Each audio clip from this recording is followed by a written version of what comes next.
Come and dream with me.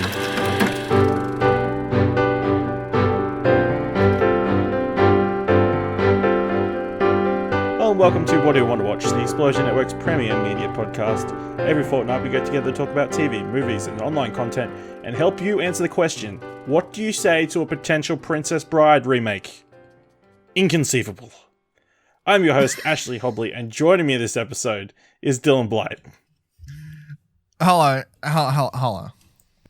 And also Nicholas Pryor. I've never seen Princess Bride.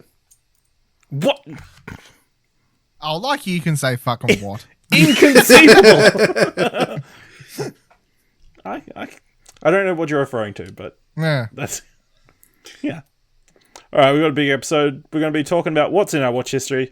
We'll be talking about what happened at the Emmys, dig into the film news, and then we talk about the movie we ended up watching, which episode is Mulholland Drive. But first, let's get into things we've been watching. Dylan, you watched the new Brad Pitt film, Ad Adstra, the space movie. I did. I might have a review up by the time this goes up. I don't know. I'm trying to find time and also the ability to write about it because it's a very not hard but weird movie to write about. I guess like it's such a it's hard to explain even. I guess on basic premise, it's about, you can explain it as it's about Brad Pitt, who's an astronaut in the near future, is how they set it up. The film kind of opens like Blade Runner. It gives you like a few title cards, like in the near future, mankind has reached out to space, blah, blah, blah, blah. And in this near future, you can travel to the moon. Earth has got like America's set up a base even on Mars. Like they've stretched out to different parts of the universe. They're not like full functioning, like really sci-fi cities where you're running around on, all this stuff. They're kind of bases and they've sectioned off areas and whatever else. There's small communities living there and whatever else. But yeah, the film's basically about Brad Pitt, who discovers that the American Army it's called Space Force in this movie. It's not NASA. It is called Space Force. That's what Brad Pitt. Trump got his way. Yeah, so Trump got his way. It is called Space Force. And they say that they reckon they've discovered that his dad, who's played by Tommy Lee Jones in the movie, who he thought died, I think it's 20 years prior or something around that, on a mission to Venus or somewhere, I think it was. Like he was trying to go further than anyone has before, looking for extraterrestrial life forms out there was his mission. And they all assumed he's died. Now they've picked up signs that he could be alive again. And then the movie's about Brad Pitt going on the journey to basically find out if his dad is actually alive or not. I heard someone refer to it as Apocalypse Now in space. Apocalypse Now, I guess, sort of. I could see how you get there. I think it wears its major influence, which is 2001: A Space Odyssey, more closely on its theme. If anything, that's the closest you can get to it. Although it's not set like this, kind of has more of a road trip feel because it's literally following the character going from one planet to another and then like going somewhere else. It kind of feels like a road trip through space somewhat. A couple sections feel really interstellar-ish, I guess, but the overall movie isn't like a full-on, like, it never goes full sci-fi, crazy, weird ending like that movie does and explores like black holes that Interstellar gets and that sort of stuff. I really like the ending. I can't discuss it without spoilers, obviously, but from what I've seen online, a lot of people have problems with the movie's ending because they walk away going, what's the fucking point? Like, they're not getting anything from it. I walked away from the movie and I felt I had a clear understanding of what James Gray, the director, was trying to say, because although there is a core concept to the movie, obviously it's exploring more than that, especially when it comes to Brad Pitt's character, his relationship to his father, growing up, these sorts of things, the kind of person he is now. And the film makes a lot of subtle, well, not even subtle, but it makes decisions to clearly make the movie focus about Brad Pitt. The movie is entirely about his character. You have inner monologue happening from his character. It focuses nearly entirely on him, and that's it. Like several like close-up shots throughout the whole movie, and you hear his inner monologue, and it really wants you to understand his like psychological state somewhat. And by the end, I found it quite interesting. I think it's obviously, if you can talk full spoilers, then it becomes a much more interesting movie. It's stunning to look at. Like, if you want to watch it, definitely go see it in the cinema, because it is 100% a see this on the big screen picture, because there are several moments of just like, that is stunning. Like, I don't know who the cinematographer is, but there are so many beautiful shots in this movie. I don't know where it would fall into like how I currently fully feel about it. I would definitely rate it like at least an 8 or above if I'm feeling about it. Like, I'd be pushing towards like an 8.5 probably. It's just a really weird movie to kind of digest by the end of it, because you do walk away like it's either about nothing or it's about something. It just depends on you as a person, I guess. I don't know if it's just me, but I didn't see any marketing or anything leading up to it other than just before its release. Like, I had no idea this was being made. I think it's just I saw the because trailer come out like a month or two ago. Yeah, I only saw a trailer like 2 or 3 weeks ago during the football. Yeah, like, I think obviously it's getting a bit more attention because Brad Pitt's in it, and that's kind of, I guess, the star power pulling thing. But like, if you look at the rest of James Graham's movies, it's like he's not exactly a big time. Yeah. Well, like, his movies do well, like, as what I'll describe as like SBS movies. Like, he does movies that Titty movies. He does movies that people enjoy, like critics enjoy, people write about, blah, blah, blah. He doesn't usually do big blockbuster type things, and they're trying to promote this thing as like a Brad Pitt starred space adventure, and I guess they're trying to pull people in, and like the trailer plays it off as it's an action-packed movie. It's not an action-packed movie. It's a very slow plotting, methodical movie in a lot of ways, and it's definitely not what the trailers are trying to sell you. It does have a couple action sequences, I guess, in it, but the movie's mostly about close-ups of Brad Pitt's face and hearing he's in a monologue and beautiful shots and these sorts of things. And Brad Pitt is very good in it. It's definitely the complete opposite of the character he plays in Once Upon a Time in Hollywood as well, which is quite interesting, where that character's a very like outward kind of not show pony, but you get a very good idea of what that kind of character is. The character in this is Brad Pitt is very like, everything about the characters, he's keeping everything inside. Like, he's very building everything up on the inside about how he feels and what's happening in his life. Well, I saw Good Boys in the cinemas. It's interesting that we talked earlier in the year about Booksmart, which I think I said was like a female Superbad. Yeah, this is kind of like a middle school big Superbad. It follows a similar sort of storyline of a bunch of middle school kids who are getting invited to a kissing party, but they don't know how to kiss or anything. So their plan is to launch a drone over their neighbor's house because she's like they think she's a nymphomaniac, even though they don't know what that word means. But unfortunately, they crash the drone, and they need to get it back. So things go awry. They end up with a bag full of drugs, and shenanigans ensue from there as they get chased down. It's a good movie. It's pretty amusing. They keep using the same type of joke, which is these kids are super naive and don't know anything about sex or anything, or any, like, they think they know, but they don't. And they go from like bit to bit to bit to bit, you know, and sort of doing the same sort of joke. But then they do a good job because in the end, there's sort of this deeper message and emotional message about people growing apart and that kind of thing. So I feel like it's a good watch. I mean, it is incredibly dirty, especially. It's interesting they're releasing it now during school holiday time with a bunch of like 12-year-olds as a lead. It might be a bit... parents might need to put a little bit more thought into what movies they let their kids see this holiday season. But yeah, I laughed several times during this movie. It's good fun. Is this the one where the thing coming out where the Seth Rogen was saying that the children were allowed to act in it, but they're not allowed to see it? Yeah. Yep, that was that's funny trailer. He was like, you can watch the movie, you can be in the movie, you can't watch the movie. Ain't that fucked up? Like, yeah, you can say that. You can't watch yourself say that. You can't watch yourself say that.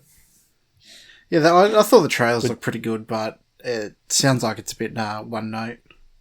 I think it might be like a Netflix kind of thing for me. Yeah, it's not like... There's nothing about it that screams you need to see it in the cinema, which is a shame because I think the three kids are really good. Jacob Tremblay is obviously the big name out of those three because coming from Room and that kind of thing. The other two kids, Keith Williams and Brady Noonan, as Lucas, the kid he's truthful to a fault. It's very amusing and is super against anything remotely bad. Is great. And then the other kid's name is Thor, so I don't know why. I find that amusing. But yeah, Good Boys, definitely check that out. Assuming you're like 15, 18, or you've got your parents' permission. Dylan, you also saw one of the animated films for the holiday season, Abominable. A title that would be very difficult for young children to pronounce. And myself. Yes. So this movie is basically about this girl who she one day discovers that a Yeti, abominable snowman, is living on top of her building, and it's because it's escaped from a facility somewhere. I'm not sure exactly what town. I think this is supposed to take place in I don't know, like Singapore or somewhere. Like I was meant to look up exactly where it's all meant to be taking place. It's definitely a unique setting for an animated movie because it's not something that you usually see in American animated stuff, because it all usually takes place inside American cities, obviously. And the cast of this is all of some variations of Asian descent. So it's definitely stands apart Shanghai, from it says. Shanghai, okay. Because I'm like, there's a part early in the movie where they get on top of like a giant tower, and they're like, what's the time? Oh, it's 8 o'clock, and then it all starts like glowing and doing like a whole music show. And I'm like, I've seen videos of this on the internet. Like, I'm like, what is this from? But either way, it was just, straight away you kind of knows between the cast and its setting, it kind of stands apart from your typical kind of Disney stuff from that point. But yeah, so the girl discovers, and the girl's voiced by Chloe Bennett from Agents of S.H.I.E.L.D. stardom. So that's Marvel's Agents of S.H.I.E.L.D. So that's kind of what the star pulling power here. And I thought she was good. I don't think, like, the girl's supposed to be, I don't know, somewhere, she could be anywhere from like 12 to 16ish or something like that. I guess like around that age is kind of what I gathered. And she does fine with the voice. So when she discovers the Yeti, they decide, hey, the Yeti says that it's probably from Everest is what they work out. So then they want to take it back to Mount Everest. So then her, along with this other boy who's her age and the boy's younger brother, they head off on this adventure to deliver the Yeti back to its homeland, where it's they've got all the scientists and the rich person who wants to keep it locked up as a prize on its shelf. And it's as far as the story goes, you've seen it before. You know exactly where it's going to go. You can pretty much predict all the story beats, but I don't think that's really a big negative for this movie, because it's so good looking. Like, that's the thing. This movie in quite some time was one of Toy Story 4 is stunning. This is different to Toy Story 4. Toy Story 4 is definitely going for, I would say, a more realistic look. I don't know. Every time they try and make Toy Story movies, they try and make stuff look more realistic, and they keep going on about how the cat looks super realistic, obviously. This is like a weird combination where it's like the characters are definitely stylized in the way that they're animated and designed and whatever. They're definitely not trying to go for a super human looking.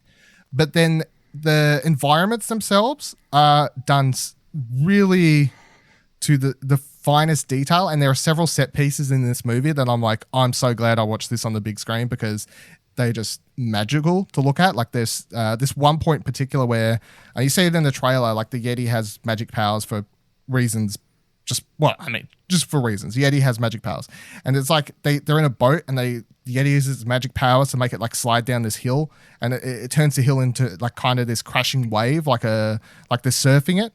And when they come down and they crash down the bottom of that, you can see each singular strand of like all the grass or whatever it is that's going along, and they cut to a close up of one of the characters' faces like crash down there, and you can see all these little tiny details and the rocks and all. I don't know. I was just getting very impressed with how stunning it looked, and the Yeti itself, because obviously it's got a lot of fur and whatever, it was just really well animated. So and the story, The characters are good. The characters are charming. I laughed out loud several times. It's got a lot of kid level, definitely younger kid level humor, but I still find all that stuff quite funny. There's a snake that's without ruining the joke, but there's a snake that appears several times throughout the movie, and as soon as the movie releases on Blu-ray, I don't care if anyone catches on to how good of a meme it is. I'm going to turn it into a meme, and I just want to gif it because it was making me laugh every single time it happened. So I enjoyed it. I had a great time. It's just one of those movies you sit back, fills you with happy juices, and you go, oh, that's beautiful. Good job, everyone. There was your 90 minutes. So yeah, definitely good one for the kids. And if you're like me and you enjoy kid movies. Cool. Nick, I saw that you've watched the first couple episodes of the new season of Mr. In Between. Yeah. Yeah, I did. It's good, I guess. I don't know. It's more of the same, but it feels like the pacing is very slow. Like, not much is happening in the first 2 episodes, but I don't know if that is a symptom of if the first season was like that as well, but we just didn't notice it as much because we binged it. But yeah, it's, I don't know. I'm still enjoying it, definitely, but yeah, it's week to week. You don't feel like you're getting anywhere, which I guess you can tell it's kind of building up to something if you read into a few things, maybe. But that's just speculation on my part. But the acting's great again. The comedy is good. I mean, the interactions between the main actor and all the others is fantastic, and the situations he gets himself in. Like, his daughter's getting bullied, so he goes to try and intimidate the parents to stop, and then that doesn't work, so he gets this girl that the girl goes to school with to stop the bully at school. But yeah, it's good if you're into crime dramas, I guess. Watch it, but yeah, I'll keep on watching the rest of it. It doesn't seem like it's taken its international success to its head or anything. No, it's still very what's the word? Australianistic? That doesn't sound right, but you get what I'm trying to say. Australianish. Yeah, it's definitely isn't. It doesn't feel like it's trying to be bigger than what it was. Okay, so I watched the animated Amazon Prime series Undone, starring Rosa Salazar and Bob Odenkirk. Rosa plays Alma, who's after getting into a near-fatal car accident, she discovers she has a new relationship with time and uses this ability to find the truth about her father's death. It's done in this animation style called rotoscoping, which is pretty much they film everything kind of, and then they animate over the frames of live footage. Probably the biggest example the thing that it reminded me of straight away is A Scanner Darkly, the Richard Linklater film starring Keanu Reeves. It looks a lot like that, which makes sense because obviously they've got this time travel sort of elements or flowing element. So doing it in that animation style allows them to do these cool transitions and that kind of thing that you wouldn't be able to do just in plain live action, or at least not probably as cheaply. It's obviously this is done by Bob Raphael something, the guy behind BoJack Horseman, another lady. It's really good. Obviously, the only other thing I've seen Rosa Salazar in is Alita Battle Angel. She is way better in this. She has way more personality. And Bob Odenkirk is like a fun.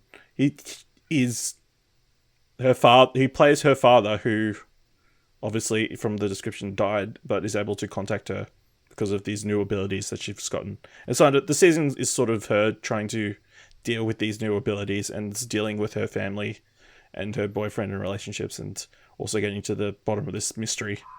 And then it ends on like a ambiguous note, but I definitely am excited for potential season 2. So yeah, that's worth checking out if you've got Amazon Prime. Yeah, it sounds like something I'd be into. Yeah, it's only like 8 episodes, and they're like 23 minutes each, so yeah, easy to get through. Punch through it, yeah. Yeah. All right, let's move into the mandatory Netflix segment of the show. I was fortunate enough to get some early access to the new Netflix series, The Politician, from Ryan Murphy, obviously the man behind American Horror Story, Glee, Scream, a bunch of other stuff. Stars Ben Platt, Zoe Deutsch, Gwyneth Paltrow, a whole cavalcade of people. Jessica Lange, obviously. Pretty much is set up so each season we'll be following Ben Platt's character called Peyton Hobart, who is set to become the president of the United States. That's his sole goal since he was 7 years old. And it follows, each season is set to follow a different political campaign. And this first season is set in high school, and he's trying to become student body president. And then he has to deal with the person running against him and a bunch of other problems. The big thing is here at the start of the season, he needs a running mate because he's doesn't come off as super authentic because he's super political. He's super set on like political moves and what is going to best appeal to people, that he doesn't have too much of a personality for himself. So he gets Zoe Deutsch's character, Infinity Jackson, who is battling cancer, to be his vice president. But then after it's announced that she's the vice president, someone tells him that she might be faking her illness. And that sort of sets off a series of events that is super amusing. I really like this show a lot. Zoe Deutsch is great. Ben Platt is great. He's got some great helpers. His two assistants, McAfee and Jason, I want to say off the top of my head. And I think it feels like a Coen Brothers comedy, like Burn After Reading or Brother We're Out There or something, where it just keeps getting spirals. Like it feels like it keeps snowballing the entire season until eventually everything comes to a crash. Anybody who knows Ben Platt, obviously he's been in Pitch Perfect, but then he did the big musical Dear Evan Hansen. So if you're a fan of Ben Platt, you should know that he sings in this. He's great. Sings several times in this. And yeah, it's a great show. You should definitely check out my review, which will be up at explosionnetwork.com. And yeah, they've set it up for season 2, which is going to be very good. Also, there's the character of River Barkley, who Peyton has a relationship with. Like he was his tutor at one point, and like he was dating his rival, and they have some sort of they've had some sort of relationship. But the actor who plays him, David Cornsweet, I think is how it's pronounced. He's a dead ringer for Christopher Reeves, so I'd like to see him in a Superman movie. The only issue I have is there is some story beats that they just pass over completely. Like someone in, I think like the 3rd episode or so, makes a huge declaration that like you would think would cause some sort of conflict, but it's never addressed ever again in the entire show. And there are a bunch of other threads like that. I feel like this is a show that could have used another episode or two, like to flesh out a couple of the characters and like the connections and that kind of thing. The McAfee and Jason characters, James, sorry, they are like huge followers of Peyton. They're like, you're the navigator. No, we're the navigator. You're the pilot. You're going to get us to the White House. But they never explain why they're so behind Peyton or how they first got into running together. And then the other thing is his relationship with his girlfriend, Alice, is kind of never... you never explained or feel why they're in love or whatever. And like they make things happen in this season that sort of make it feel like she's the one true love and that kind of thing, but you never really feel that way any part of the season before. Which isn't helped by the fact that in the first, as a political move at the start of the season, she breaks up with him. Like she pretends she cheated on him to break up to get him political points in the campaign. So, that's the kind of show this is. There's a bunch of scheming and that kind of thing. But yeah, Jessica Lange is great. Zoe Deutsch is great. Zoe Deutsch's boyfriend Ricardo, played by Benjamin Barrett, is probably one of the best parts of the show, as like a kind of dumb hillbilly type guy who just you need to see to believe the kind of crazy stuff he gets up to. But yeah, The Politician, you definitely need to check it out when it comes. It's out now. You should definitely be watching it. Okay. I also watched the second season of Disenchantment, I think I talked about it probably last year was when it came out. You talked First about season. the original thing, yeah. Yeah, with this Netflix series from Matt Groening in like a fantasy land. It's definitely more improved this season. I feel like they found the right sort of balance of one-off episodes and stories that sort of serialized and continue on. Yeah, there's not much to say. It's a fun cartoon. It definitely isn't as good as the height of Futurama or the height of The Simpsons, but is serviceable and is super enjoyable. Is definitely more serialized than those two series. And they, again, leave it on kind of a cliffhanger. They did resolve the cliffhanger from last season, which I appreciated.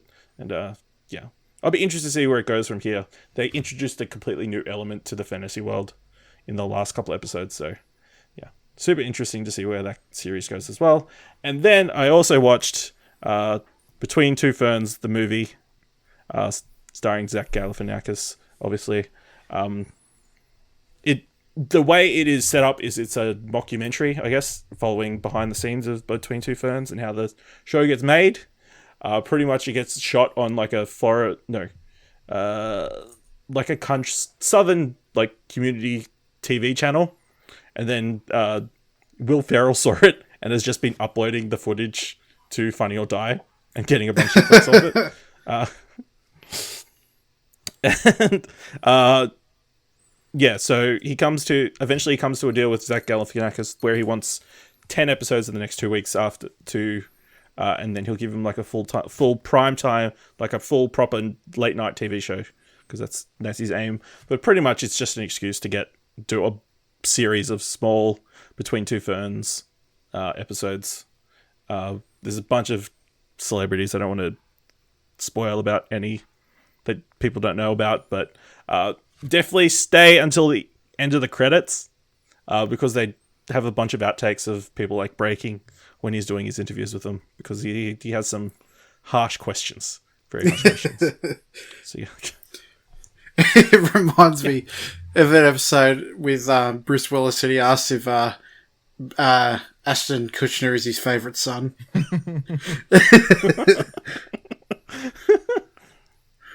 All right. So that's everything that we're watching. Well, not technically everything. There was also the 71st annual Primetime Emmy Awards that were broadcast the day of recording. Me and Dylan obviously watched the show live. We tweeted along. Obviously, they're shown on Fox in America. And they decided to go without a host this year. Dylan, how'd you feel about the show overall? I thought it was fine.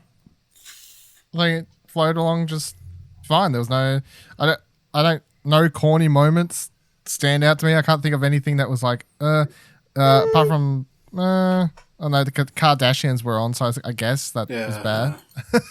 Oh man, there was some internet heat about that. Did you read about this? No, because I heard people start laughing. I heard people start laughing at some stage. Yeah, that's the thing. I don't know what they were laughing at, but then I saw like Kylie or whichever one it was, like do like a whole funny face on stage. I'm like, I don't know if people are just like straight up laughing at them because they're there, or like what the go was. Kim came out and said, was presenting and obviously said, "Our family knows firsthand how truly compelling television comes from real people just being themselves." Oh, and that's when people laughed. They have no business being there.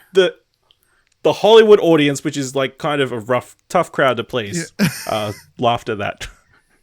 And then Jenna said, telling their stories unfiltered and unscripted. So, the Kardashian supporters were very upset that the Emmys were so mean to them. Because I think I zoned out. I zoned out when they came on because I was like, oh, okay, whatever. And then I did hear those people start laughing. And then I kind of looked back up at the TV and I saw them having like kind of an awkward face or whatever. And I was like, I don't know what I missed, but either way, I don't know if I care.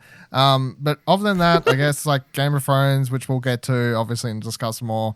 That's a thing which we can discuss more. But just as a show itself, I don't think most of the jokes worked for me. The opening part, it's not like an opening monologue, the opening bit, whatever you want to call it, I enjoyed that from start to finish. I thought that was quite funny. So yeah, I enjoyed it, I think that the show was fine. It wasn't like there was nothing standoutish about it. Even thinking back about this show that was at time of recording, only like 8 hours ago. I can barely remember anything about it. I do know the opening, I was like, geez, this is not going well. It just, especially in the audience, it felt like it was not playing very well. Obviously, if you didn't watch... Did you not like it? It opens up... I didn't... Yeah, not really. I thought it was funny. It just felt super corny and that kind of thing. It opens with Homer Simpson coming out as host of the Emmys. And then a piano falls on him. And Got him. Anthony Anderson saves the day going out backstage to find a replacement to open the show while stealing a bunch of Emmys. And then Bryan Cranston comes out and saves the day, in my opinion, and gives a cool speech. I like Anthony Anderson. I think it's just because I like him. I think in the moment it was corny. The more I think back on it, it's all Emmy things are corny. Right. All the jokes are corny. Most of the time, the stuff they're playing to the audience, like that's actually there, and then you're watching as an audience member at home, and it's not hitting the same as it may for the people actually there who they're doing the jokes for. Like even the Maya Rudolph bit and what's the other guy's name? Ike Baron Holtz. Yeah, they're doing this whole like we just got eye surgery gag, and I thought that was funny. But I think like if you were there, like if you're sitting there watching an audience and they were doing that gag, I just feel like a lot of the times the jokes are just going to hit more. You're there, you're drinking, you're enjoying your time. They're up there doing the bit. It's funnier if you're there, you know. Yeah, we'll get back to that, but yeah, I feel like the only other thing is they constantly referenced there not being a host a bunch of times, which Stephen Colbert and it was their joke was good. Their joke was funny. Him and Jimmy Kimmel. Yeah, that was quite funny. Well, where they just come out and they're super angry. They're like, "No host this year." Yeah, they're great. You know, yeah. Fuck yous then. Like, that's what are they going to do next? They're going to get Siri to announce the award. Yeah, what are you going to do next? Next, I'll be getting rid of presenters. And then Siri presented the award. It was great. But yeah, I think overall it was pretty decent. It was fine. There was nothing standoutish about it. I do want to give special mention to Thomas Lennon, who they put on commentary. Pretty much like talked as people funny. Went up to collect their awards and stuff. He had some good zingers and that kind of thing. He had some good puns and stuff happening. Yeah. Yes. When Succession won the award, he mentioned that they're based on the Murdochs who are currently running the network that they're currently on. Yeah. And, he's very grateful for the job and he's hope his family's okay. It was quite funny because when they cut to him the first time, it was like at the first ad break they cut back to him and he's like, "Hey, I'm going to be your Netflix. I'm going to be your Emmy commentator for the night." I'm like, "Oh, this is just a bit for now." But then when it came back and then you just hear him in the background be like, "This is the first time that so and so's what," and you'd be doing jokes and stuff. I'm like, "Oh no, this is actually quite funny."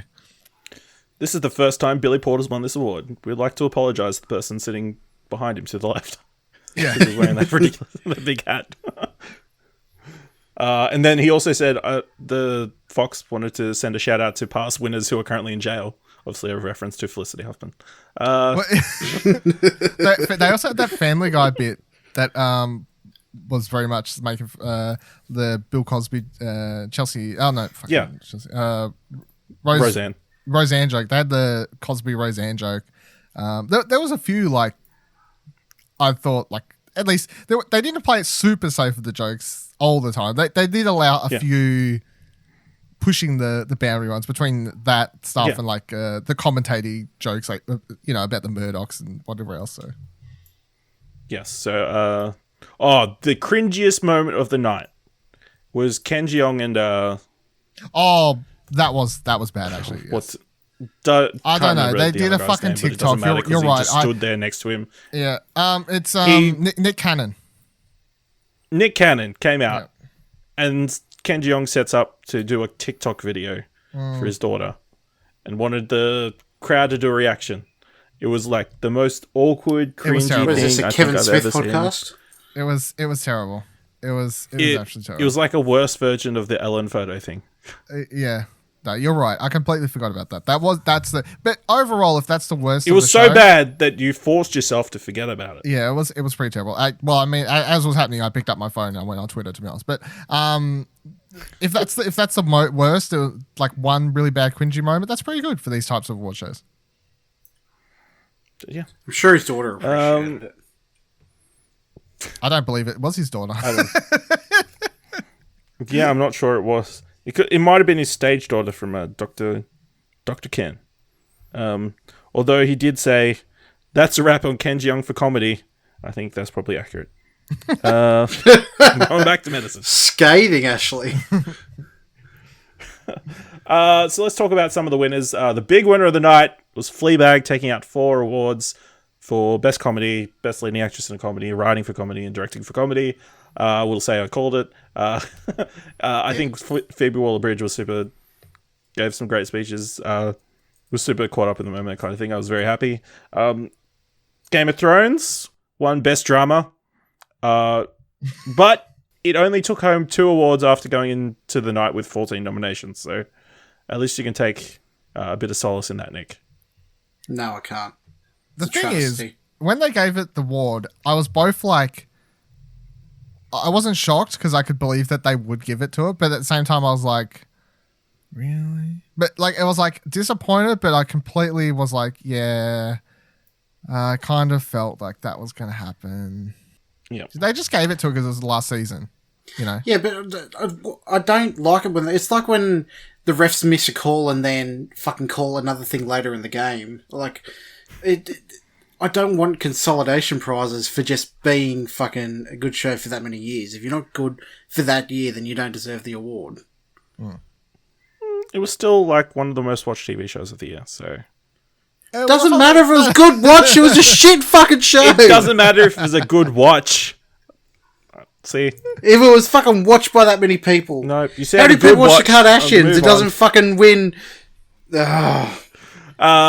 Chernobyl picked up a bunch of awards, obviously for Outstanding Limited Series. It also picked up the Writing and Directing Awards.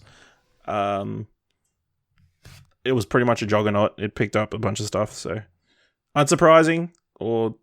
I think we all went in thinking it was going to be a bit closer, or not so one-sided. Well,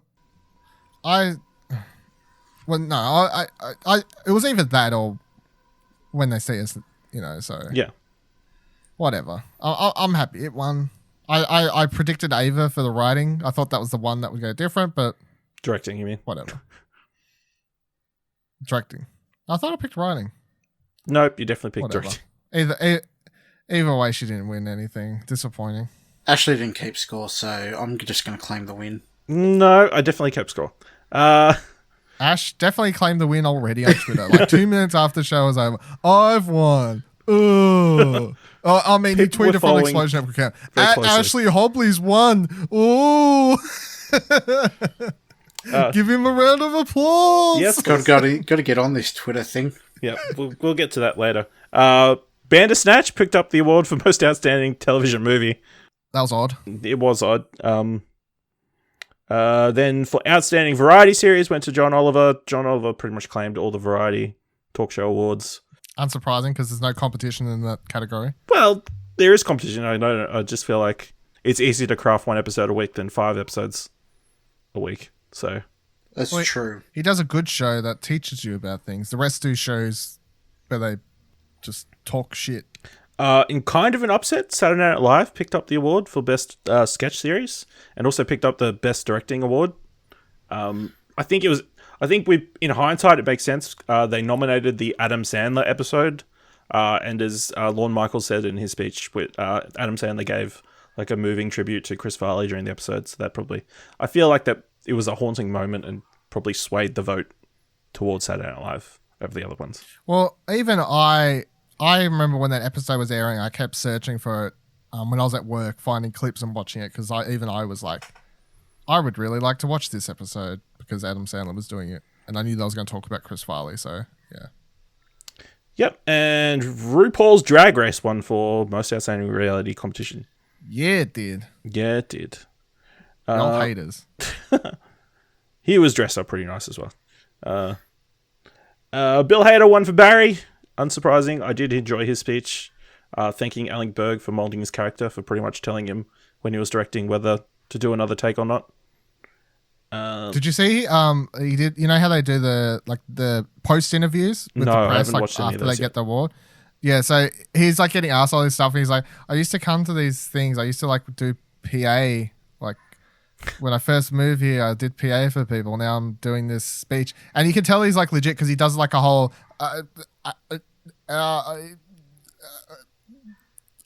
I don't know what to say. Like you can tell he's just he's legit. Just seems like a down to earth kind of guy who's like I've won an award. Like I'm good on me. Yeah. Then Billy Porter won for Pose, dressed sequentially fantastically. First gay man to win leading actor award. So yes. So yeah, I'm very happy for him. He gave a good solid speech talking about love and how much this moment means to him. I would recommend going back. I think I mentioned it previously. Obviously, the Hollywood Reporter roundtable thing. He was on the Drama Actors. He pretty much takes over that roundtable, and he is very. He's a personality. He is a personality, and he's fun to watch. So I would recommend watching that, and then maybe they'll convince you to watch Pose. Then lead actress in a drama series went to Jodie Comer. I'm very happy about this, even though I'd predicted against it. I think she's great as Villanelle, and definitely worthy. I think they're probably both got an award now, both her and Sandrose. So very happy about that one. Jarrell Jerome won for lead actor in a limited series for When They See Us. This was a great moment as well. This is the one that made me happy. This is the one that if I had to pick any award to go to anyone that is all I wanted, it was this one. I definitely felt like he definitely deserved it. And when he won, I was like, okay, well, they're going to give it to Game of Thrones later, but at least I can walk away knowing that he won this one, and I can be happy with that. And then, yeah, he won. I was super happy, and I was like, this is fantastic. And then he goes up and he gives a speech, and at the end, he thinks he gives thanks to Exonerated 5, and then they cut to a shot, and they're actually all there, and they all stand up. And as part of them, of course, you can see the real Corey Wise, the character he's playing, is there as well. So I thought that was quite touching to see all that play out. Yep. And then Michelle Williams won for Fosse Verdon. Also gave a very good speech. Very good speech. Someone transcribed it. I retweeted it on my Twitter account before because she was talking about differences of pay in, all jobs, really. Yeah. So it's quite good. Which makes sense given her history. And then Tony Shalhoub and Alex Bowenstein both won the supporting comedy awards. In hindsight, it's stupid that I didn't pick Tony Shalhoub to win the best supporting actor. If it had been any other year, see, I lost several things to Veep. And the reason I picked a lot of Veep stuff over that was simply because of it being the last season thing. So a lot of I was swaying my votes around that, but it didn't make any difference. Yeah, now that you mention it, we didn't mention it before. They brought out both the Game of Thrones cast and the Veep cast to present awards. Sort of like a last... like in full, yeah. Obviously, they're finishing up, but then they also did a very short segment for shows that was closing, opening with Gotham. Yep. I think there was Jane the Virgin and The Big Bang Theory. But Bang Theory, where everyone... I heard people in the crowd be like, oh, I'm like, wait, get over it. But people were upset online about other shows that were not included in the package. Just like... There's always going to be stuff, though. It makes sense that some of those shows are not included. House Cards was another show that was obviously included in the package. I feel like they only showed stuff that had obviously won a lot of awards and that kind of thing. People Except online Gotham. were also calling for... Oh, yeah. People also online were calling for shows that were cancelled, like the OA. Yeah. Like, it was fucking 2 seasons old. All the shows they're celebrating here are shows who have been going for like 8 to whatever it's shows season. that ended on their own terms. Yeah, and they've got history. They've been around long enough that you can be like, oh, it's ending after like fucking 10 years. That's a long time. No. I mean, they should do an in memoriam for shows that get cancelled before their time still, but maybe not the Emmys. Have Halsey come out and sing a song for that as well? Yeah. Yeah. Then Ben Whishaw won the Best Supporting Actor for A Very New Scandal. Patricia Arquette won for The Act. Very good for them. Fleabag won Best Directing in a Comedy Series. Ozark won for Best Directing in a Drama. That was quite shocking. That was shocking. Jason Bateman up on stage accepting a Best Directing award. I was like, wow, we're living in a weird world these days. Good on you, Jason Bateman. Yeah, well, that's also on the back of who was it? Julia Garner, I think it is, winning the Best Supporting Actress in a Drama. over pretty much the entire female Game of Thrones cast. That was a surprise. good. I would. Shock horror. Yeah. Did they do any awards like during the ad breaks? No. They do a night before thing for some of the smaller ones. They do. They have the Right. creative Emmy awards, but all the shows that are listed, like all the writing, directing, and acting awards were all presented during the night. So Yeah. yes, So it goes for 3 hours. yeah, it did go for 3 hours. Peter Dinklage, obviously the other one, winning supporting actor for a drama. I feel like deserved. That's just my opinion, though. Nah. I think he acted alright. It's just the writing. That was Yeah, shit. I don't think he was spectacular this season. I could have picked someone else. Like he's much like everything of Game of Thrones. Previous seasons, everyone's done better. The writing's been better, the acting's been better, everything's been better. But I don't think Peter Dinklage was particularly anywhere as strong this past season than he was previous ones. But I wasn't like, oh, so angry he won. But yeah, and then the other one was the Succession one for writing. I feel like setting up the tone for potential Succession success. Next year. Setting up the tone for potential fucking Emmy awards is what it is. Like next, it means in the next couple of years as that show continues, you're going to see it win some of the other stuff as well. While these other shows are ending. But yeah, anything else you want to mention about the Emmys? No, I don't think there's anything missed. No, No, it was fine. no. So let's showed get. Stan Lee in the thing. By the way, that was good. They- Got to yeah, see they included Stan Stan Lee in the memoriam memoriam. thing. Yeah. So that was a nice touch. Even I guess for producing on like Marvel animated stuff, TV shows, TV stuff, I was yeah. like, can they? But yeah, I was like, Stanley. But he's no, he would have been credited as producer on like all the Marvel TV shows. But yeah, so they can fit him in there as well. yeah, why not fit everybody in? Yeah, the Emmys, another good year. But more important than that is our Emmy predictions. Solid year, 27 categories this year. Probably every year. Nick fell slightly behind me and Dylan with only 4 correct answers. That's right, Ashley. I'll take my check in the mail, please. He did predict that Chernobyl would win for directing, the only one of us to do that, so congrats for that. Yeah. I'm a prophet. Coming in at 9 correct answers, Mr. Dylan Blight. yeah, fucking Veep. Why they would fuck me on this, I don't know. Veep did you dirty. Who did you dirty? And then me coming in at just over half the categories correct at 14 correct categories, and the winner. Audio winners can't see the smug smile Yeah. across. And Ash's actually, face. mean- if you've still got it downloaded, download last episode again and see how much Ashley's edited it. he's gonna re-upload the file. No, you can go look over at explosionnetwork.com. I put all their predictions up there.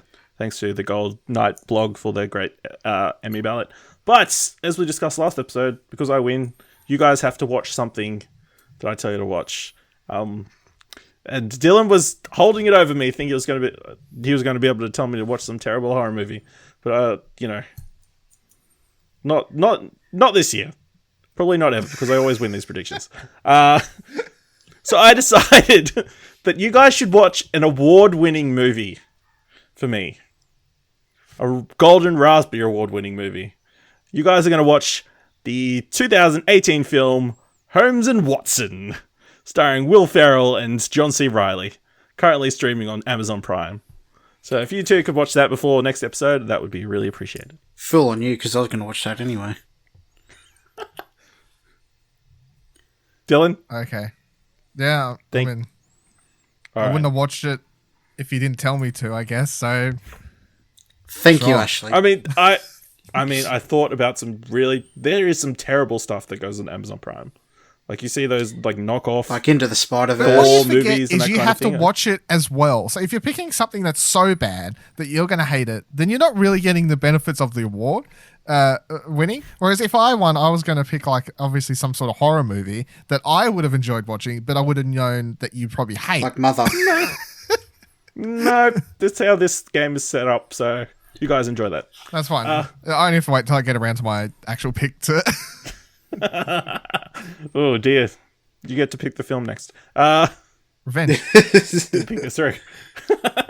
Let's move into some film news. And in the worst kept secret on television, they finally let the cat out of the bag, and we now know that both Tom Welling and Erica Durance from Smallville will be appearing in the Infinite Earths crossover for this year's DC CW mega event. In a statement from Mark Guggenheim, says, for 8 years, Arrow has stood on the shoulders of Smallville. Simply put, there would be no Arrow and no Arrowverse without it. So when we first started talking about Crisis on Infinite Earths, our first, second, and third priorities were getting Tom to reprise his role as the iconic Clark Kent. To say that we're thrilled would be a Superman-sized understatement. I'll let him have that, even though in the past I've said that Arrow is more important than Smallville. But, Dylan... you fucking what?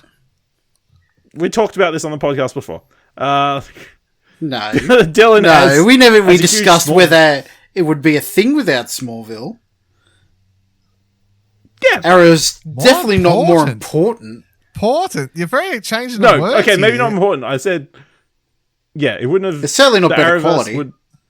We discussed if Arrow would exist without Smallville, and we kind of all agreed it wouldn't. And then Flash wouldn't exist without Arrow, whatever. But more important is now what the words are that are coming out of your dirty horn. Revisionist history, Ashley. I feel like that's what I said. The voting. Like, I don't know if it's not that important. I mean, Mark Guggenheim has obviously said Arrow needed Smallville to live, so we'll just move on. Dylan, you're a huge Smallville fan. Does this make you even more excited to watch this? Yeah, I'm definitely watching The Crisis. Even though I've stopped watching Arrow and Flash and all these things, I'm definitely watching this now because it's definitely going to be a TV event. And as you said, big Smallville fan. I mean, you can tell that Smallville's better than Arrow because I stopped watching Arrow, whereas I watched all of Smallville. Just saying, there's a big thing. I will say that that's because there was no other options at the time. Shut up! I'll be highly surprised if you see a Superman cape, Tom Welling. I think it'll just be. I personally don't want him wearing the cape because obviously spoilers for the finale of Smallville, if that's the thing. The show ends with him finally putting on the full suit and kind of flying off into the sky. You don't really see it. They give you like subtle hints. You get a the glimpse. cape flapping and. You get a sort of glimpse, but I think having him wear the full suit in this would kind of ruin the end of Smallville because like the whole thing with Smallville was he never wore that, and then the show finished when he finally transitioned into being Superman. I would much prefer this. I would like if they're going to do the Crisis on Infinite Earth thing, drag Tom Welling, Superman, Clark Kent, whatever you want to call it, from like season 9, whatever period where he's wearing the coat. And all this sort of thing. Why not? Why not just? I'm shaking my head just purely from logistical things. He's aged 10 years. Yeah, I don't give a fuck. I'm willing to put the age past. It doesn't matter. All I'm saying is I would like them because it's Crisis on Infinite Earths. Technically, they could have it take place anywhere in the Smallville timeline. It doesn't need to take place at the end of the show. You know, there's an Infinite Earth where 20-year-old Clark Kent looks like a 40-year-old. Get a fucking imagination over there, all right? Get imagination. This is CW we're talking about. They don't have fucking Disney de-aging tech. You all need imaginations. I'm willing to look at him and put the. I will see the man from season 9. I'll fuck you all. Right? That's. I fully expect to see him in a suit. Oh yeah, he will. No, maybe not the whole time he's in the show. No suit. No fucking suit. So no flights, no tights, right? No suit. Yeah. Of course, it's already a stacked event. They already got confirmed Brandon Routh is going to reprise his role as Superman as a Superman. No, didn't I say... I was about to say, it's a Superman. It's not connected to... It's not directly connected. That film. Obviously, they've got... The thing with that version of Superman that he plays is that's the same version as... Christopher Reeve's Superman. So then it's like you're dragging him in, then you're technically dragging Christopher. You know what I mean? It's that same Superman. He's playing the Kingdom Come Superman, is what they're saying. Yes. They're also got. Obviously, they're going to have their version of Superman in the show. The they've also, obviously, Erica Durance is coming back as Lois Lane, even though she's previously played the role of Kara, Supergirl's mother in the... What if Henry Cavill's mustache just showed up? That joke was sitting on the end of my tongue. I had to get it out. I mean, one of them could be sporting a mustache. It is You've got enough Infinite Earth. Supermen for one of you to be have a mustache. And then the other one, Kevin Conroy is going to be playing some version of Batman. Or Bruce Batman Wayne. Beyond Bruce Wayne is what I'm hoping. Yeah. And Burt Ward, the original Robin from the 69 version, cool. is going to be involved as well. So, In a wheelchair. of course, it's going to be kicking off in December, starting with an episode of Supergirl. So, the build-up, the shows are about to start in the next couple of weeks. So, I'm keen to get to the road to Infinite Crisis. I kind of want to watch it, but I don't want to watch all the required stuff to watch it. I'm not going to watch all the required stuff. I'm just going to tune into these episodes. How many episodes is it meant to be taken over? 5 episodes. So, And where's it viewable? Fox 8. Foxtel? Foxtel. Yeah. So, assuming they fix it between now and... fix it for you, Nick. No, they between have. now Yeah, and December. yeah, it's worked. They've fixed it. Thank goodness. Okay, good. So you'll be able to watch it. I feel like there's going to be a billion articles up about what you need to know before you go into it. Chance I might write with something. Maybe. Don't keep me to it. Other big news. J.J. Abrams has finally signed his mega deal that we were talking about sometime last year. He has signed a $250 million deal with Warner Media that will see him and Bad Robot make TV shows, movies, games, and other entertainment content for Warner Media. A video game division, Bad Robot Games, was launched last year and will continue to develop mobile, PC, and console games, both of the AAA and indie variety. On the movie front, Bad Robot had a lengthy deal set up at Paramount, and while that pact has come to an end, Bad Robot will reportedly honor its existing obligations to the studio, although it's unclear what exactly those obligations are. It was being touted that they were going to be signing a deal worth $500 million, which is apparently something that they turned down with Apple, because with this deal, they're able to sell off other things to other studios other than Warner Brothers, if for whatever reason they don't want to work it on that kind of thing. I mean, the move makes sense. Obviously, they've got Westworld currently with Warner Media. They've currently, I think, Castle Rock in the works. I think that's a Hulu show, though. Yeah, season 2 is coming out next in October, yeah. But yeah.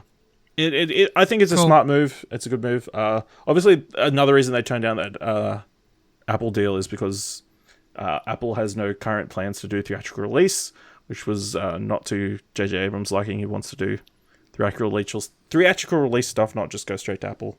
And obviously that freedom to sell stuff to other places was a huge factor as well. But big deal, obviously a huge blow to Paramount, who don't have much in this war against Disney.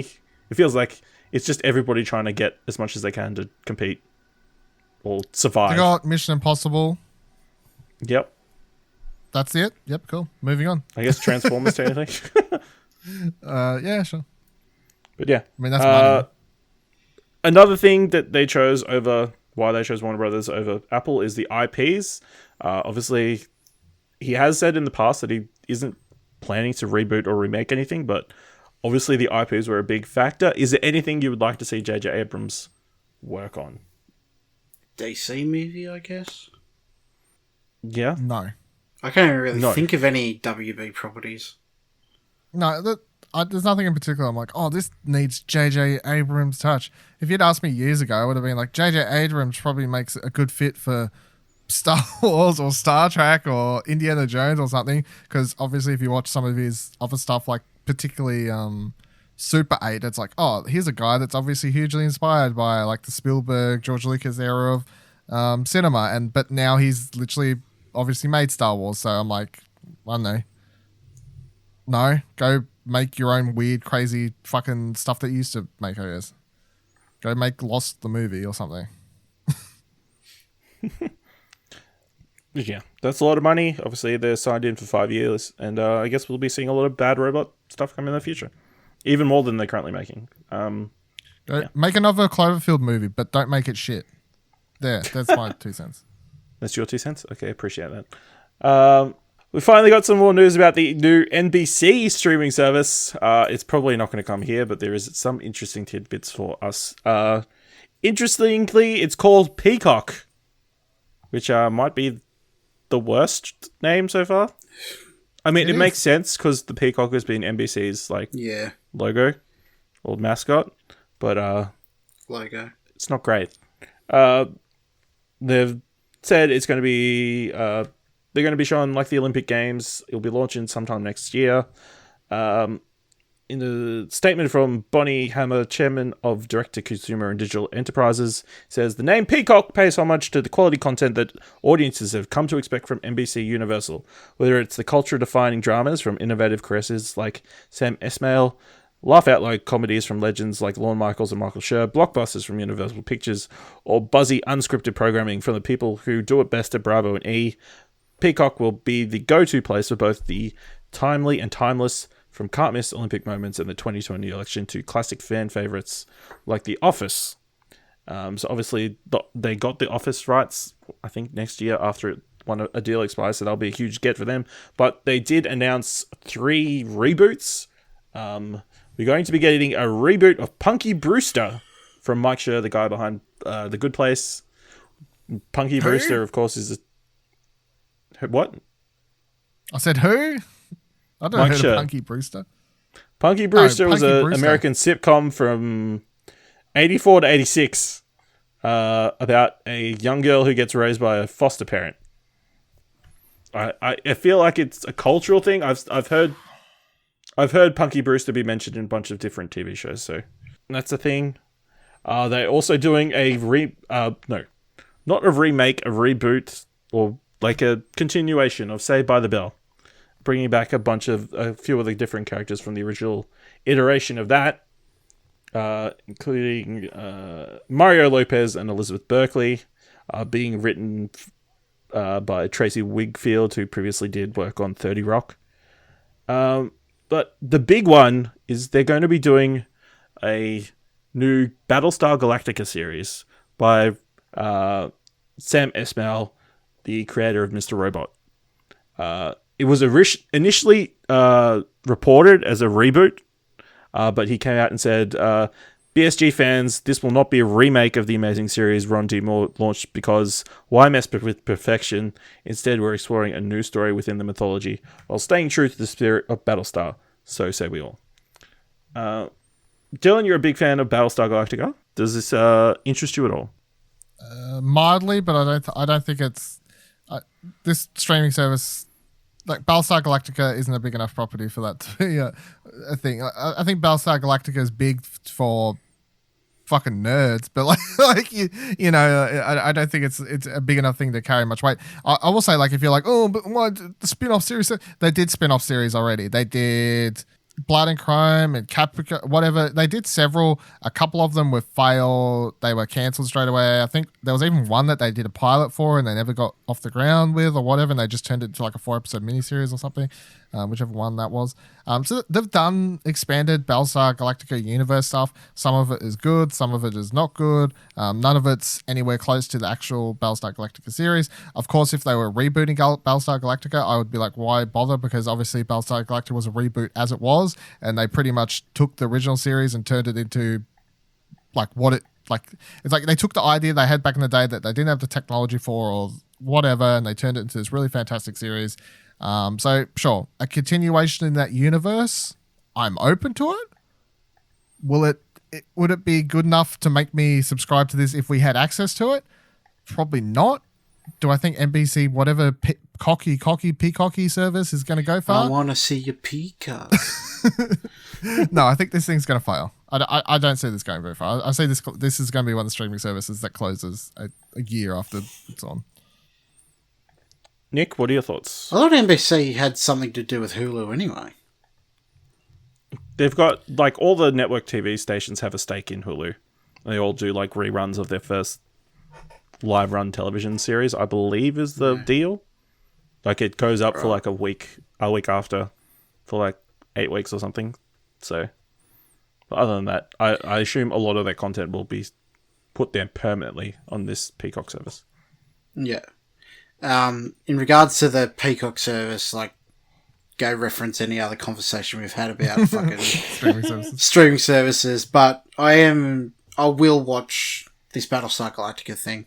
I'm a massive fan of that series, so any more that I can get in that universe, I'll watch, whether it's good or not, to remain to be seen, but it's enough to get me in the door, I guess. Side note, this whole conversation just reminded me of something. You know what they should do to get my money? Re-release all of Battlestar Galactica on 4K. There's money. Haven't there's they my done subscription. that yet? Not that I'm aware of. Tell me where. Dylan owns every 4K Blu-ray. Yeah, exactly. Okay. All right. So that's kind of all the news that we got for this week. So we haven't done this in a while. We're going to do a round of yes. Which would you rather watch? The best, people's most favorite recurring segment on this podcast. If you haven't heard this segment before, we go to the website flickchart.com. The site gives us 2 movies to pit against each other. We have to pick one to be the winner that goes up our rankings, and the other goes below, I guess. But if one of us hasn't seen a movie, it gets added to our pile of shame, which I don't believe currently contains Princess Bride, but will soon contain The Princess Bride. We've only ever used that list once. The one time I picked something from it was where we all had Citizen Kane. Citizen Kane is what I picked Citizen Kane solely because we did it on this show once. That's the only time I think any one of us have actually used the list for its necessary means. I just want to make note of all the times we've done this, our top movie of all time is Scary Movie. Yeah, it comes up a lot. Yeah, that is number 1. Yep. Why are you shocked? No. One day we'll do like we're a credible film podcast. At some point we'll do like a episode where we like rank them properly or like fine tune this list to look a little bit better. But the day after tomorrow is at number 18. Yes. All right, let's just jump into it. The first pairing of films is A Beautiful Mind from 2001 and Pulp Fiction. Which would you rather watch? It's A Beautiful Mind, that Russell Crowe movie. It is the Russell Crowe movie. I haven't seen it. Haven't seen A Beautiful Mind. Now we have Pulp Fiction against American Movie. Never heard of that. I've never heard of American Movie. Apparently it's a documentary, so list of shame. Oh, nice. Pulp Fiction against Knocked Up. Pulp Fiction. I would probably go Knocked Up. You're disappointing, Ashley. Pulp Fiction. Okay. I really didn't like Knocked Up. Oh, that's right. Next up, we have Jersey Girl and Mission Impossible 2. I don't know if there's a hot take, but Jersey Girl. I would also go Jersey Girl. I don't understand the hate around Jersey Girl. I feel like it was a timing issue. Obviously, Ben Affleck and Jennifer Lopez were in a relationship and that kind of overshadowed everything. Yeah. But that's a solid Jersey movie. Girl's one of the 2 Kevin Smith movies I haven't seen. Okay. That and Zack and Miri. Oh, speaking of Kevin Smith, you should check out Radio Movies, which is currently over on explosionnetwork.com, where Dylan and a bunch of other people talk about View Askew movies. It's a good listen, even if you haven't. It is a good listen. Plug. Bourne Identity versus Mission Impossible 2. I go Bourne Identity. The Bourne Is Identity the first one? Yes, Bourne Identity is the first one. Yeah, that was pretty good for its size. Next up, we have Can't Hardly Wait versus The Man Who Knew Too Much. I haven't seen either of these. I've never seen either. I've seen The Man Who Knew Too Much for some reason. That was Ashley in the Emmys. We have the 2003 Hulk versus Harry Potter and the Goblet of Fire. Harry Potter and the Goblet of Fire. Yeah, Harry Potter. Yeah, Harry Potter. At least that's legible. Then we have Skulls versus Dodgeball. I haven't seen The Skulls. No, me neither. I haven't even heard of it. We have Julius Caesar versus Dodgeball. I haven't seen Julius Caesar. I haven't seen Julius Caesar either. I've never seen him personally. Odd. We have X2 versus Dodgeball. X2. X-Men 2. Yeah. Nah, Dodgeball for me. Yeah, I think I'll just go X2. It's pretty close. They're so different. It's hard. We have Chicken Run versus Legally Blonde. I haven't seen Legally Blonde. Okay. Chicken Run versus Reservoir Dogs. Very similar. Very similar films. It's tough. Very similar. Reservoir Dogs. Yeah, I'd say Reservoir Dogs as well because I watched. We had the Chicken Run VHS back in the day. We watched that movie to death. Yeah, I did too growing up, and now it's just like a nightmare. Yeah. I've seen it once, and I would watch Reservoir Dogs. Okay. Next up is Batman Begins versus Titan AE. I haven't seen Titan AE. Me neither. Batman Begins versus Triple X. Batman Begins. Batman Begins. I'd honestly pick Triple X. Some people just want to watch the world burn. Oh, wrong movie. Just get that mad Rammstein concert at the beginning. That opening sequence of Triple X is fucking amazing. Everything about it. The jump off the bridge through to the Rammstein concert. So 2000. It's great. Next up, we have 40-year-old version versus Troy. I would go 40-year-old version. Yeah, 40-year-old version. Next up, we have Zoolander versus Pirates of the Caribbean Dead Man's Chest, which is the second one. I fucking don't know. Yeah, I think 2006 is probably the second one, surely. Yeah. Zoolander. Yeah, Zoolander. I'd probably pick Pirates. I think I've You're seen wrong, Zoolander too many Marty. times. All right. Quantum of Solace versus The Naked Gun, 2.5, The Smell of Fear. I haven't seen a Naked Gun movie. What the fuck? Oh my god, Ashley. Do you even know what comedy is? This seems thinking of season 8 of Game of Thrones. Ooh. Quantum of Solace versus Terminator 2 Judgment Day. Terminator 2. Terminator 2. Do. I'm probably going to Terminator 2. rewatch that in the month. So, Yeah. mate. Inception versus The Bodyguard. I haven't seen The Bodyguard.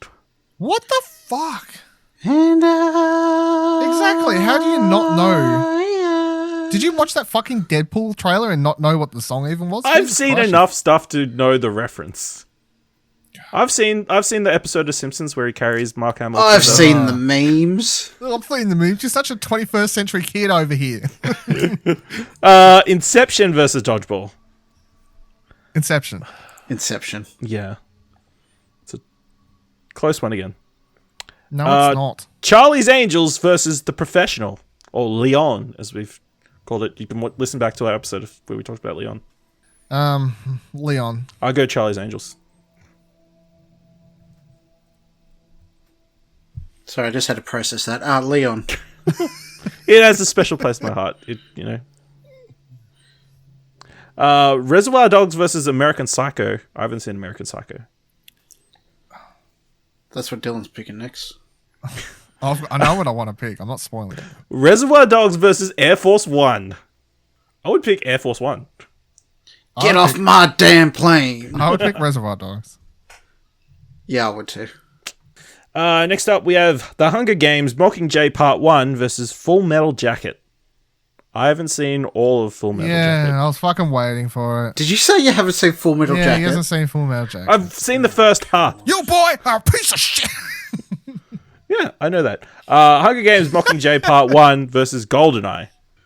GoldenEye. GoldenEye. I would pick the best James Bond movie. Well, it wasn't listed. National Treasure versus Casino. I'll go National Casino. Treasure. National Treasure.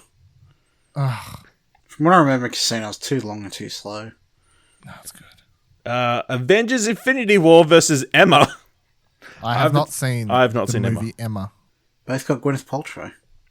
That's true. Yeah. Avengers Infinity War versus Ocean's 11 from 1960. I haven't seen I've it. not seen the 1960s Ocean 11. Okay. Avengers Infinity War versus Pulp Fiction. Pulp Fiction. I'd probably watch Infinity War. So would I, actually, yeah. Actually, fucking Gen Z is over here. Says the youngest man on the network. I'm not the youngest man on the network. I'm the On the youngest man podcast. on this podcast. Shaun of the Dead versus Blade. I'd go Shaun of the Dead. Shaun the Dead. Blade. The Da Vinci Code versus Reservoir Dogs. Go Reservoir Dogs. I really like the Da Vinci Code. Yeah, but But, oh no! Silence of the Lambs versus The Princess Bride. well, we all know the answer to this. Nick, what do you think? I haven't seen The Princess Bride. Yeah. Oh no. What? Oh, travesty. Silence of the Lambs versus Blade. I'd watch Blade again. Silence of the Blade. Lambs. Blade. What? Yeah, as much as I like Silence of the Lambs, I'd probably stick Blade on and enjoy it more. Schindler's List versus Goodfellas. I haven't seen Schindler's List. Do you know what happened, Ash? Or Yes, I know history, unfortunately. Star Wars versus Goodfellas. Star Wars. Star Wars. I'd watch Goodfellas. What? Over the first... over the original... Over New Hope, yeah. What? Listen to the upcoming episode of Alderaan Explosion. Unfortunately, it's got Ashley on it, apparently. A Bug's Life versus The Nightmare Before Christmas.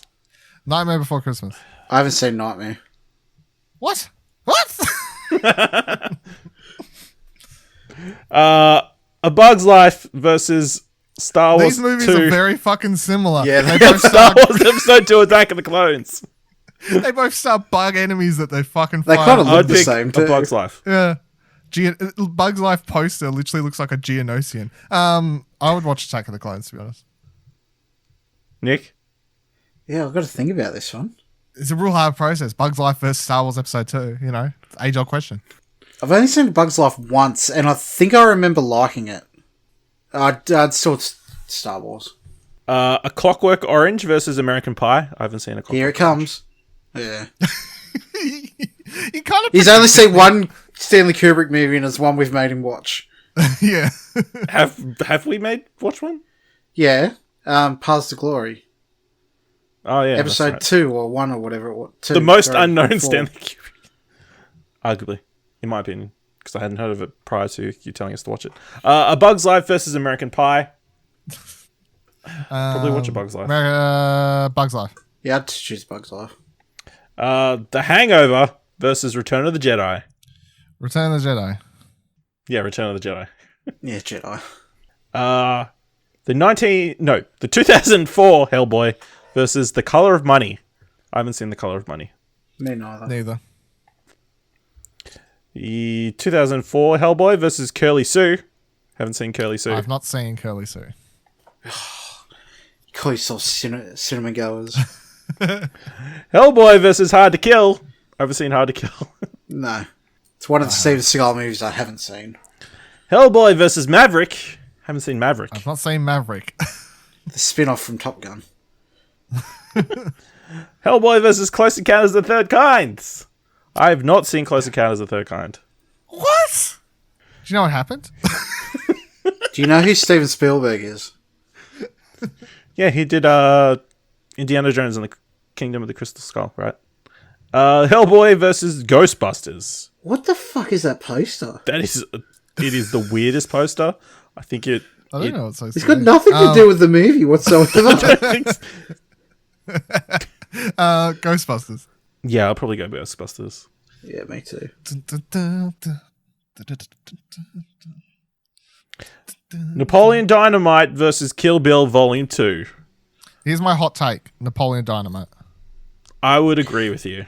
Yeah, I didn't like Volume 2 all that much. Well, Volume 2 is clearly the weaker of the two. And then, Was one movie. well, according to Quentin It's clearly Tarantino, not. was- clearly, It's not based on this volume two, website, is not. number 2. Either way, Napoleon Dynamite's fucking classic. It's good. Limitless versus The Butterfly Effect. I would watch Limitless again. I've not seen either. What? I feel like a regular Ashley Hobley over here. Knocked Up versus Back to the Future Part 2. I'd say Back to the Future. Yeah, easily. Back to the Future. Blades of Glory Babes of Glory! versus Almost Famous. I haven't seen Almost Famous. Blades of Glory versus The Fast and the Furious. I would go Fast and Blades of Furious. Glory. What? That's the best Fast and the Furious. No. No one likes the sandwiches here. So you going Fast and Furious, Nick? Oh, yeah, of course. Okay. I'm assuming, Dylan, you're going Fast and Furious? Yes, of course. Two lovers of the Fast and Furious. The Incredible Hulk, the 2008 version starring Ed Norton versus The Wedding Singer. I'm going to go The Wedding Singer. Are you fucking insane? I haven't seen The Wedding Singer. Okay. Forget everything I said about Holmes and Watson. It just seems like a basic, safe movie that you could have just casually watched on TV. The Incredible Hulk versus Jumanji. It's got to be Jumanji, right? Jumanji. Yeah. The original with Robin Williams, by the way. Babe versus Batman Begins. It's a toughie. Babe. Batman. Shit. Take my pig over that bat. Yeah, I'll probably go Batman Begins. Bar you, Ashley. You picked Batman first! The 2004 Phantom of the Opera and The Hangover. I haven't seen I've not Phantom. seen seen- the opera. No. Shrek versus The Hangover. Probably Shrek. Yeah, I'll probably watch Shrek again. I don't know. Whatever. No, I My need vote an doesn't answer. matter. My vote doesn't matter. I'll probably pick The Hangover. To be Alright. honest, but And the last one, Hitch versus The Little Mermaid. The Little Mermaid. Yeah, my wife would murder me if I didn't say Little Mermaid. Yeah, but which one are you going to pick? Little Mermaid. Hitch was fine. I think it was like one of the first or second Blu-rays I ever got. Hitch. Yeah. Okay. I don't like it. Dylan? Little Mermaid. Okay. And then Little Mermaid. So that's Honestly, I don't been remember it Hitch for that which would you rather watch for this time. We move into what did we end up watching? Nick, what did we end up watching? Mulholland Drive. I can't believe it. I'm just so excited to be here. I'm in this dream place. This one comes highly recommended. Dream place.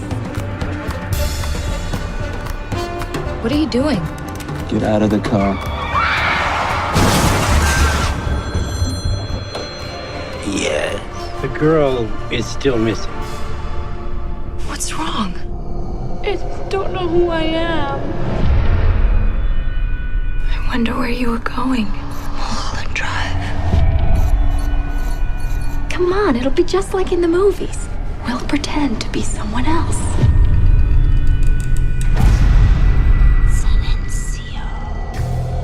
Directed by David Lynch, starring Naomi Watts, Justin Theroux, and the other actress, I don't remember her name. Laura Herring. Laura Lena Herring.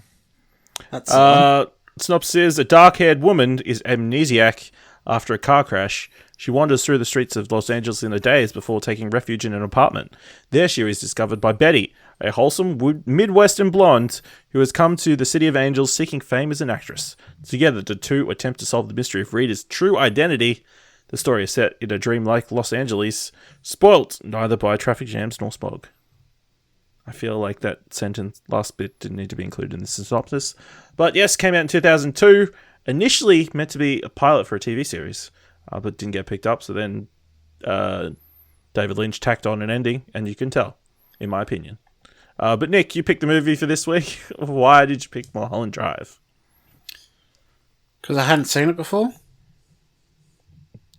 Good reasoning. What do you think? To be honest, every time he picks a movie, you ask him what do you pick it for, and he just goes, because I haven't seen it before. Well, to be fair, I only ask him once every 6 weeks, so you could excuse me for know. forgetting. 3 weeks. That's the usual answer.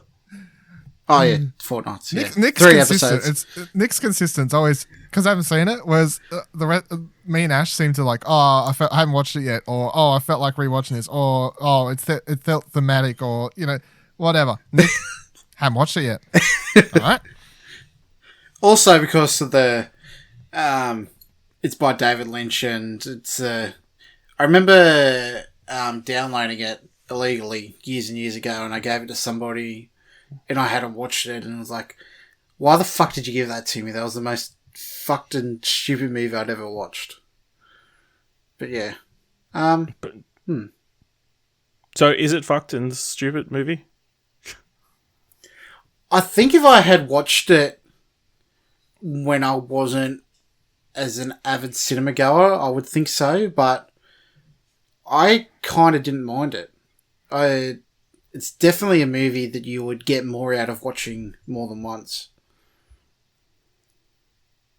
I definitely get that impression, but on one viewing, it's like a hard slog to get through. Very hard slog to get through. I feel like it's great until the moment in which they get into bed together, and then it kind of goes downhill from there. It is, but that's just David Lynch, though. Have you ever watched Twin Peaks? No, I've not watched Twin Peaks. I have not watched any David Lynch content. I think we discussed this after last episode, like off the air. But yes, I have not watched anything David Lynch related, to my knowledge. Yeah, definitely when it first ended, I was like, what did I just watch? But the more I thought about it, the more I came to appreciate it and got a lot of the connections it was trying to make and the critiques and symbology of this show. Cool. Dylan, do you have opinions on Mulholland Drive? I'd seen it before. I think it's very good. I watched it originally when I was 18 or whatever, when I was first getting into like, I'm really into cinema now and I'm going to start my own movie blog, and I was fucking going through what were considered the great movies and whatever, and that's when I originally watched it. I don't know if it's because I've watched it before, but I think obviously because I'm doing a rewatch, so I honestly found watching it this time, I'm like, I don't know why people struggle with the plot of this movie. I'm like, on the base level, by the time I got there, I'm like, this movie's very easy to understand. But I honestly couldn't tell if that's because I'd seen it before and I was just like up my own ass about it, or just trying to be silly. But I'm like, the overall plot of this movie and what it's about, to me, is very simple. Now, after that point, if you want to go through and break down all the subtle symbolism and other characters and what they mean and what they represent and all this sort of stuff, that's when it gets complicated. But from A to B of what the movie is, I don't think it's hard to understand. No. Okay, one spoil thing it. What is the movie? Because I had trouble understanding. So you want to know what the movie's about? Yeah. That's what you're... We going straight to spoilers then, I guess? Yeah. Well, do you have anything else you want to talk about pre-spoilers? Oh, yeah. Just, watching it, I got a lot of the same, I guess, atmosphere and feeling I got from Twin Peaks. I think it had a lot to do with a lot of the music felt very, very similar to the music in Twin Peaks, and the kind of like, I guess hazy, kind of dreamy, like look and feel to it, I guess. I don't know if you felt the same way, Dylan. Originally, this was supposed to be it was a pilot of its own, but he was originally writing the character as a connection to Twin Peaks. So I don't know if that plays into it. Yeah. But also at the same time, I just think that David Lynch just has a very distinct style. This isn't my favorite. I haven't watched all of Lynch's stuff, but I would say my favorite of his movies is actually Blue Velvet. Yep. So, and that's, I would consider that a lot weirder than this is. So, but yeah, non-spoiler things. It's a rather low budget thing. I think the acting's really good. The writing's obviously good, unless you hate the thing or you think it's pompous or whatever. Or you can't understand. But it's very David Lynchian.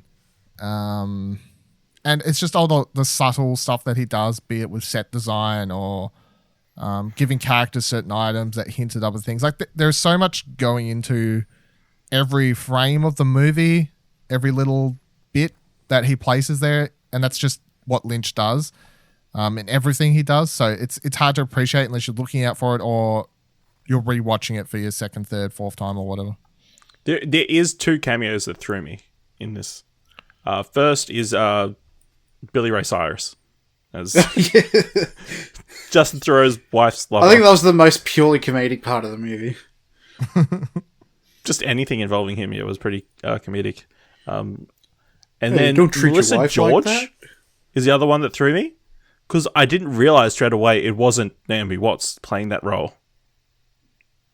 Which character? Sorry, Melissa George. She plays in the audition that they're doing in the movie theater. Oh, She's right. this girl that she says yes to, and Yeah. I don't know why. I just thought that was Naomi Watts, and then I had to rewind it to because she shows up after that. Yeah. I thought, but yeah, it's a different actress. But yes, This is the girl. this is the girl, which is never There are explained. several. Every actor in this plays 2 roles technically. Yeah. Yes. All right, so that's the end of spoilers. Dylan, explain the movie to me. No, I'm it's a the beginning dum-dum. of spoilers.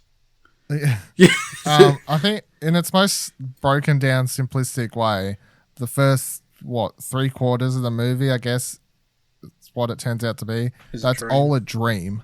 And if you've ever heard that joke, like if anyone makes a joke about a movie, like it's from this movie, basically, is what I always took it as. Like the whole it'll turn out it was all a dream at the end. That's a Mulholland Drive thing, because as far as I'm aware, no other movie has committed to literally doing nearly its entire movie as a dream and then and pulled it off. So, but people always argue what's the point if it's all a dream? Well, because it's a character study and what she's dreaming about and how she represents herself in the dream. And we're talking about what's the fuck's character? What's her name? What's the main Naomi character? Watts. Yeah. Naomi Watts. Sorry, thank you. But Naomi Watts' character is one having the dream in the movie, obviously. And I don't think it's super hard to figure that out. Like, it literally zooms in the blue box and then it kind of comes out and then you see her wake up. I mean, to me, it's Yeah. cut and dry, and then you start putting the pieces together. Yeah, but the whole the dream thing's a waste. I'm like, it's not, because the dream literally tells you the story and all the information you need to get to where the movie goes at the end. And how she Because sees herself and how she sees herself and everyone else. So then the movie basically boiled down is it's about her, the other girl who her real name is different in the real world compared to what she has. Like, she calls her Rita or whatever in the dream state, but I can't remember what her real Camilla. and Camilla, yeah. Camilla, yeah. So she has this thing with Camilla who she meets, but Camilla is a super famous actress, and they're in a relationship together as well. Except for, it turns out, I guess, if you read between the lines, as far as I'm concerned, Camilla's a bit of a bitch, IRL. That whole scene where she invites her to the party and then solely to basically rub in her face that she's actually going to get engaged to Justin Theroux's character. That's not a random occurrence to me. That comes off as her literally just she's a power hungry celebrity type character who loves playing with people's hearts and feelings and those things around her. And then Naomi Watts' character hires a hitman to kill her, and then she is living with the guilt of having gone through with that. And then the movie ends with Naomi Watts' character under the guilt and pressure, psychological pressure of everything that she's dealing with, and whatever else, she shoots herself, and then the movie ends. That's the bare basic premise of the movie boiled down. Obviously, there's a lot more to it, character things, psychological things, character traits, what each thing means, blah blah blah. But yeah, when people it's hard to understand what it's even about. That's what I'm saying. It's not that complicated to me. It's hard to draw connections and a through line during the first 2/3 of the movie because it just seems so disconnected, but then the reveal at the end, I think, kind of ties it together in a way. Yeah, that's what I'm saying. It was hard for me to judge because, as I said, rewatch. But yeah, everything that happens in the first 3/4 of the movie, the dream section, when you rewatch it, there's so much that's just weird and off, and it's particularly a dream thing. Yeah. The fact that everyone's so happy. The dialogue when Naomi Watts' character leaves the airport is so hammy, and I'm not actually sure if it seems like they've re-recorded her lines and it's dubbed over like a shitty import movie or something like that. It just seems so off, and I think it's obviously done on purpose to set the mood. As they say in the description thing you read before, the streets are clear and all this stuff. It's because it's a dream state and everything's perfect. She goes into an interview. She becomes a Hollywood superstar. Her relationship with Rita in the dream state is her just imagining this perfect relationship with the person that she's in love with, and she's imagining she's having the Hollywood superstar stuff that's happening. the movie just often just the reason the movie's good, as far as I'm concerned, is basically because David Lynch is really good at not doing what you think is going to happen. Yeah. Literally every single scene he does, what you don't what you think is going to happen doesn't happen. What your mind is conditioned to think is going to happen doesn't happen. And to me, the key sequence of this is the one where she walks into the room where Justin Theroux's there as the director, and he's like he's directing all those people doing the singing or whatever it is, and they do the very typical Hollywood thing of she walks into the room, Justin Theroux's character as the director swings around on his chair, and the camera kind of zooms in on him, and it's like that whole like, oh, love at first sight, they're gonna get together or something like that. No, it's literally just fucking with you entirely. You're set up from the start of the movie to think she's going to be a terrible actress because of how hammy and silly her character is, and how like she's purposely acting that way, and it's her role's perfectly written that way, weirdly, because it is a dream state. But then when she goes into that audition for the movie, it's like instead of having it be a joke or like she fails or something like that, they commit to like this super fucking serious like audition all of a sudden. Like it's just that's the reason I think the movie's really good. It's just because David Lynch constantly fucks with your expectations as a moviegoer. That audition scene was super uncomfortable to watch to begin with, especially through 2019 eyes. Yeah. Just reading up here, why do you, at the end then, why is the room covered in smoke if it's a dream? If it wasn't a dream? When she shoots herself in the head. Why does these old people show up and scare her to death? I think that's her own psychosis. Like, that's a representation of guilt and shame and what she's done. What is the blue literally box? Comes creeping. Yeah. It literally comes creeping under her door. You can tell when she's in the real world that she is not of stable mind. I guess. What's the blue box? What's the meaning of the blue box? The blue key represents that the hit's been done. Yes. I understood that. The blue box. What's in the box? Nothing. That's the whole point. I mean, I think the point is nothing. Like the whole point is she opens it and then like it pans in to literally it takes you out of the dream. There's no point to the blue box other than it's just like an end point as far as I'm concerned. I don't know. The more subtle things. And I'm sure there's heaps I'm not aware of. Like, but the ones I did notice when I was watching it this time that made me go, oh, that's funny. Like, the initial boardroom scene where they're all having the thing about the coffee. Yeah. That coffee mug has this like particular pattern of like dots or whatever on it, which then she has on a bowl that's on her coffee table. Like, there's a couple other things like that where there's things you see in the dream state that are designed in a certain way that are actually in her kitchen or her room there, and it's because obviously her mind's doing which happens in dreams. Like things, just random things in your life just show up, extrapolated into other things, and I think that like another key dream thing that points out it's a dream is like that when Naomi Watts' character first arrives at the hotel and everyone's like super happy that she's there or whatever, they have that random conversation about shit on the floor for no fucking reason, and I think that's.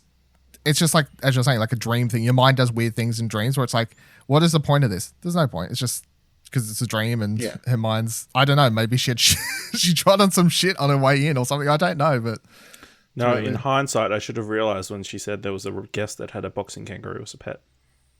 Yeah, exactly. That's another thing. When it's like, oh, there's a guest here. It says box. They say it like it's nothing. But the reason that no, in real life, Naomi Watts' character would be like, excuse me, what? Had a pet kangaroo? But because it's a dream, she's like, yeah, like it's nothing. Okay, that's what I'm saying. It's all about the little subtle clues and whatever Ashley didn't else. like it. No, I didn't love it. But yeah, I can appreciate it. I can see clearly there's lots of things to go over and articulate and pick apart, that kind of thing. But it is definitely not something I'd watch again. The reason I watched it the first place back in the day, as I said, when I was like getting into being like, I'm a cinema goer now, is because I knew Roger Ebert had wrote about it being like one of his favorite movies. So it's critically acclaimed and that kind of thing. It's held in very well. I was super trepidatious going into it based on people saying like, what the fuck is this? But I ended up liking it more than I thought. If you're like, what's the meaning of the blue box? Go watch fucking Blue Velvet, and then you can answer me the question of what's the meaning of the ear. It helps you hear. No, it's weird. So, quick, that movie starts with like a couple, I think it is, or someone. They find an ear in a field, like just a random human body ear, and then by the end of the movie, you're like, I don't know where'd that come from. Why is it like it's this Someone's whole thing head, that probably. but pretty much 3/4 of the movie is them trying to figure out where the ear came from, and as far as I'm aware, they never actually figure it out. And I'm like, what is the point of this fucking ear? Yeah. But yeah, I feel like I probably might do some reading up on this afterwards, like because that kind of film is something you need to get more opinions on. And yeah, there's definitely a lot of solidify. YouTube videos and all that kind of stuff.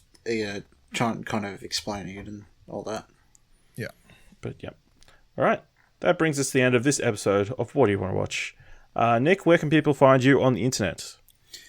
A Trakt at Lord Emperor, PRIOR. Dylan, where can people find you? Find me on Trakt and Twitter at Vivaladil, VIVALADIL. And you can find me those two places at Ashley Hobley, ASHLEYHOBLEY. You can follow the Explosion Network, which this is a part of, at Explosion Pod. And you can always go to explosionnetwork.com to see all our reviews, find all our other podcasts, find links to all our YouTube videos, and just everything. It's right there. If you want to talk to us about more movies, you can always go to our Discord at explosionnetwork.com/Discord.